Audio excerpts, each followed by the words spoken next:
नमस्कार बच्चों, हमारे ऑनलाइन एजुकेशन चैनल में आपका स्वागत है।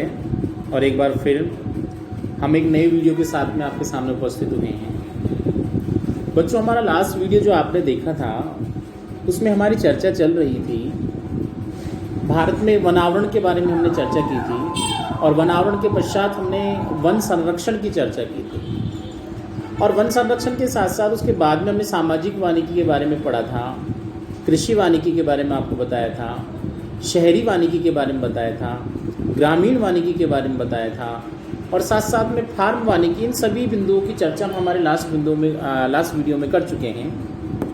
आज का जो हमारा चर्चा का विषय रहेगा वो वन्य प्राणियों से संबंधित रहने वाला है। वन्य प्राणी किसे कहते हैं, भारत में वन्य प्राणियों की स्थिति कैसी देखने को मिलती है, वन्य प्राणियों के ऊपर संकट के बादल क्यों मंडरा रहे हैं, ऐसे कौन कौन से कारण जिनके परिणाम स्वरूप वन्य प्राणियों की संकटग्रस्त स्थिति हमें देखने को मिल रही है।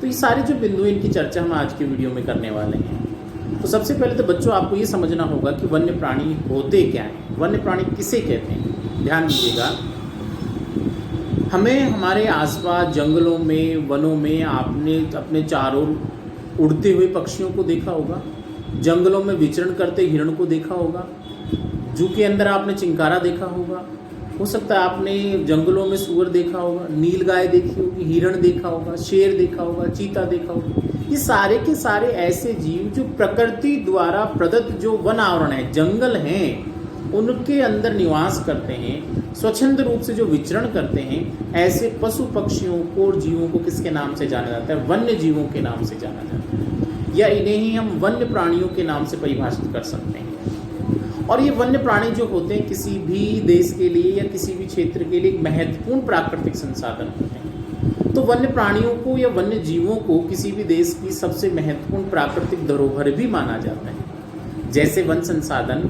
किसी भी देश के लिए महत्वपूर्ण स्थिति रखते हैं, वैसे ही वन्य प्राणियों की जो स्थिति होती है वो भी किसी भी देश के लिए एक महत्वपूर्ण स्थान रखती है। अब हमारे भारत की वन्य प्राणियों के दृष्टिकोण से क्या स्थिति है, इसकी हम चर्चा करने वाले। तो देखिए, वन्य प्राणियों के दृष्टिकोण से हमारा भारत एक समृद्ध देश है। यहाँ पे प्राकृतिक धरोहर के रूप में बहुत सारे जीव जंतु और पशु पक्षी हमको देखने को मिलते हैं। यहाँ मिलने वाली जलवायु संबंधी जो अनुकूलताएं हैं, धरातल की जो भिन्नताएं हैं, उनके कारण यहाँ पर्याप्त मात्रा में वन्य प्राणियों की संख्या पाई जाती है। अब हम चर्चा ये करें कि विश्व के अंदर जितने भी जो पौधे पाए जाते हैं, उन पौधों के अंदर लगभग 4 से 5% जो किस्में हैं पूरे विश्व के पौधों की, वो हमारे भारत में देखने को मिलती हैं। तो हम ऐसा कहें कि जैव विविधता के दृष्टिकोण से हमारा भारत एक समृद्ध क्षेत्र है। अब दूसरा पॉइंट निकल गया, अगर जैव विविधता किसे कहते हैं, तो देखो, जैव विविधता का शाब्दिक तात्पर्य होता है किसी क्षेत्र विशेष के अंदर मिलने वाली पादपों की, पशुओं की, पक्षियों की, जीव जंतुओं की प्रजातियों में जो अत्यधिक विविधता देखने को मिलती है, भिन्नताएं देखने को मिलती हैं, ऐसी स्थिति को जैव विविधता कहा जाता है। सारांशित शब्द में हम कहें, जीवों में मिलने वाली अत्यधिक भिन्नताओं को ही जैव विविधता कहा जाता है। अब जीवों में जो भिन्नताएं देखने को मिलने वाली कैसे मिले, जीवों की प्रजातियों के आधार पर, जीवों की किस्मों के आधार पर, जीवों के आनुवंशिक गुणों के आधार पर। तो जीव चाहे पादप रहा हो, चाहे मानव रहा हो, चाहे पशु रहा हो, पक्षी रहा हो, इन सभी में आनुवंशिक आधार पर, किस्मों के आधार पर, या प्रजातियों के आधार पर जो भिन्नताएं पाई जाती हैं, वो ही जैव विविधता के रूप में शामिल की जाती हैं। तो जैव विविधता शब्द का शाब्दिक तात्पर्य होगा किसी क्षेत्र विशेष में मिलने वाली, जीवों में मिलने वाली अत्यधिक विविधताओं की जो स्थिति होने वाली, वही क्या कहलाएगी, जैव विविधता के नाम से जानी जाएगी। तो हमने कहा कि हमारा भारत एक बहुत बड़ा प्रदेश है, और क्षेत्रफल के दृष्टिकोण से हम देखें विश्व में 7वां स्थान हमारा भारत रखता है। ऐसी विशाल भौगोलिक स्थिति के परिणाम स्वरूप यहाँ बहुत सारे पारिस्थितिकी तंत्र देखने को मिलते हैं। जीवों में जो विविधता पाई जाती है उसके परिणाम स्वरूप यहाँ बहुत सारे पारिस्थितिकी तंत्र देखने को मिलते हैं। समुद्री पारिस्थितिक तंत्र के रूप में, मरुस्थलीय पारिस्थितिक तंत्र के रूप में, घास प्रदेशीय पारिस्थितिक तंत्र के रूप में, धरातलीय पारिस्थितिक तंत्र के रूप में। तो अलग अलग क्षेत्रों में जो पारिस्थितिकी तंत्रों का जो स्वरूप है वो भी हमें अलग अलग देखने को मिलता है। इन सभी चीजों पर क्या पड़ता है, पारिस्थितिकी तंत्रों पर मानव का प्रभाव सर्वाधिक पड़ता है। और मनुष्य जब किसी क्षेत्र में रहता है तो उसके द्वारा निश्चित रूप से ही पारिस्थितिक तंत्र को प्रभावित किया जाता है। हमारे भारत में भी ऐसा ही हुआ। भारत में जो जनसंख्या की स्थिति हमें देखने को मिलती है, मानव की स्थिति जो हमें देखने को मिलती है, उसके परिणामस्वरूप यहाँ के पारिस्थितिक तंत्र में परिवर्तन हुआ।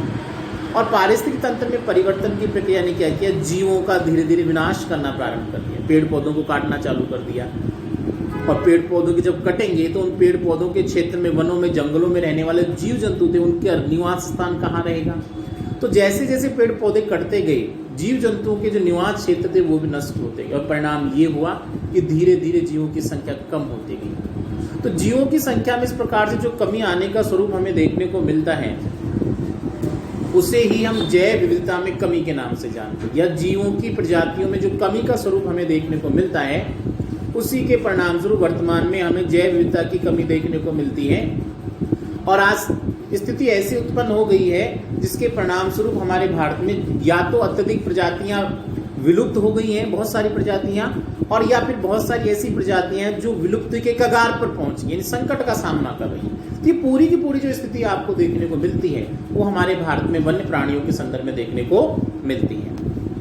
अब हम चर्चा ये करते हैं कि हमारे भारत में जीवों की संख्या जो लगातार घटती जा रही है, वन्य प्राणियों की संख्या में निरंतर कमी आती जा रही है, इसके पीछे कौन कौन से कारण जिम्मेदार हैं। देखिए, किसी भी क्षेत्र में जीवों की जो कमी आती है उसके पीछे कोई एक कारण जिम्मेदार नहीं होता, बहुत सारे कारण जिम्मेदार होते हैं। लेकिन जीवों की कमी में जैव जो विविधता है उसमें जो कमी आई है हमारे भारत के संदर्भ में, तो उसके लिए कुछ महत्वपूर्ण कारण जो जिम्मेदार माने जा सकते हैं। सबसे महत्वपूर्ण कारण है औद्योगिकी का और तकनीक का विकास। हमारे भारत में जो उद्योगों का विकास हुआ है, तकनीक का विकास, उसने क्या किया है, निरंतर पेड़ पौधों की मात्रा में कमी की है, पेड़ पौधों का जो वनावरण क्षेत्र था उसको कम किया है। और जैसे जैसे उद्योगों का विकास होता गया, नई नई मशीनें आ गई हमारे सामने, नए नए औद्योगिक इकाइयों की स्थापना होती गई, और धीरे धीरे जो जंगल थे या वन थे वो नष्ट होते गए। और जंगलों या वनों के नष्ट होने के परिणाम से उसमें रहने वाले जीव जंतुओं का जो आशियाना था वो भी धीरे धीरे उजड़ता गया।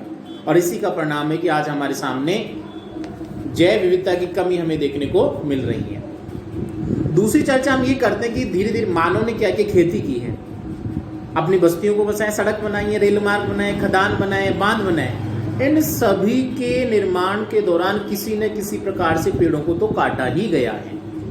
मनुष्य ने जब स्थानांतरित कृषि करना सीखा तो खेत तैयार करने के लिए पेड़ों को जलाना प्रारंभ कर दिया, पेड़ नष्ट हो गए। अब जिस क्षेत्र में पेड़ नष्ट हुए थे वहां भी तो जीव जंतु रहते होंगे ना, तो उनका एरिया क्या हो गया, समाप्त हो गया। इसी प्रकार मनुष्य ने अपने मकान बनाए, बड़ी बड़ी बस्तियां बन गई, बड़े बड़े नगर बस गए।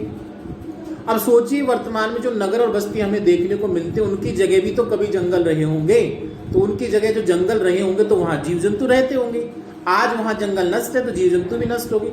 इसी प्रकार से सड़कों का निर्माण होता है तो उसके लिए कितने सारे पेड़ काटे जाते हैं, खानों का जो निर्माण होता है उनके लिए पेड़ काटे जाते हैं, बड़े बड़े जो बांध बनाए जाते हैं उनके कैचमेंट एरिया में जितने भी पेड़ पौधे सब नष्ट हो जाते हैं। तो ये सारी प्रक्रियाएं ऐसी है जिनके लिए पेड़ पौधों का काटा जाना हमें दृष्टिगत होता है। और जब पेड़ पौधे या वनस्पति के विविध प्रारूप कटते जाएंगे तो वहां रहने वाले जीव जंतुओं की संख्या में निरंतर कमी आती जाएगी। तो ये जीवों की, वन्य प्राणियों की जो संख्या उसमें कम होने के ये कुछ मेन कारण है जो हमने चर्चा की। इसके अलावा कुछ अन्य कारण जो हैं, लोगों को क्या चाहिए, चारा चाहिए, ईंधन के लिए लकड़ी चाहिए, फर्नीचर बनाने के लिए इमारती लकड़ी चाहिए, इन सभी के लिए पेड़ काटे जाते हैं। पशुओं के द्वारा घासों को चरा जाता है, मनुष्य पशुओं को एक स्थान दूसरे स्थान पर चराने के लिए ले जाता है, तो पशु डायरेक्ट वनस्पति को खाते हैं, या फिर छोटी वनस्पति पेड़ पौधे हैं तो उनके खुरों के द्वारा नष्ट हो जाती है।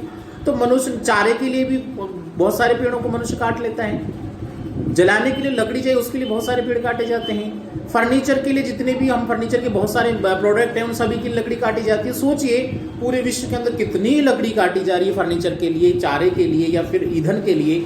इन सभी से पेड़ नष्ट होते जा रहे हैं, वनों का क्षेत्र नष्ट होता जा रहा है, और वनों का क्षेत्र नष्ट होने के साथ साथ इनमें निवास करने वाले जो जीव जंतु, वन्य प्राणी, उनकी संख्या निरंतर कम होती जा रही है। मनुष्य ने क्या किया, पालतू पशुओं के लिए चारागाहों का निर्माण कर दिया और पशुओं को बांधने के लिए बाड़ों का या उनके आवासों का निर्माण कर दिया। ऐसी स्थिति के परिणाम स्वरूप भी जो वन क्षेत्र है उसमें कमी आई है, और वन क्षेत्र में कमी आने के साथ साथ में क्या, वन्य जीवों का जो संख्या है, वन्य प्राणी की जो संख्या है वो भी निरंतर कम होती जा रही है।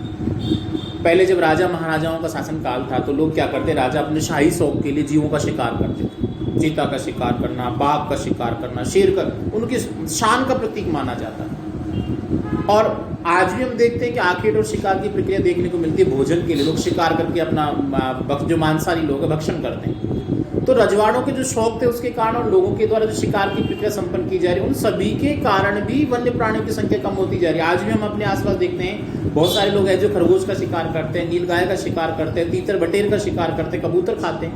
ये सारी प्रक्रियाएं ऐसी जिनके परिणाम से धीरे धीरे वन्य जीवों की संख्या उसमें कमी आती जा रही है।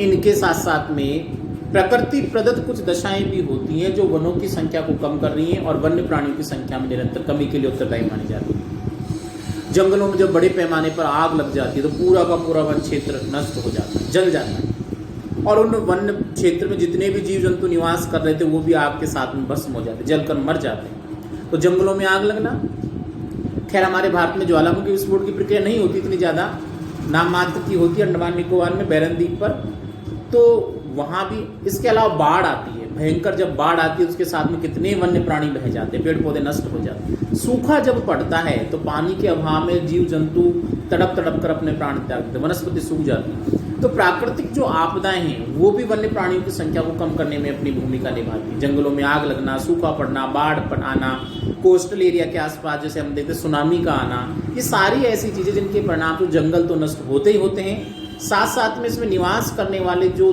वन्य प्राणी हैं, जीव जंतु, वो भी नष्ट हो जाते हैं। तो कुल मिलाकर हम ऐसे कह सकते हैं कि हमारे भारत में जो वन्य प्राणियों की संख्या में निरंतर कमी होती जा रही है उसके लिए मेन रूप से तो मानवीय कारक जिम्मेदार है, मनुष्य और उसकी क्रियाएं जिम्मेदार है, लेकिन गौण रूप से प्रकृति ने भी कुछ मात्रा में वन्य प्राणियों की संख्या को कम करने में अपनी भूमिका निभाई।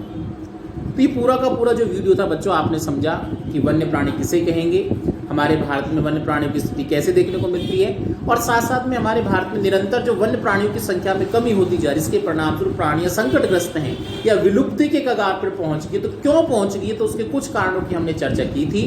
तो ये आज का हमारा वीडियो यहीं समाप्त होता है। नेक्स्ट वीडियो में एक नए टॉपिक के साथ फिर मिलेंगे, तब तक के लिए धन्यवाद।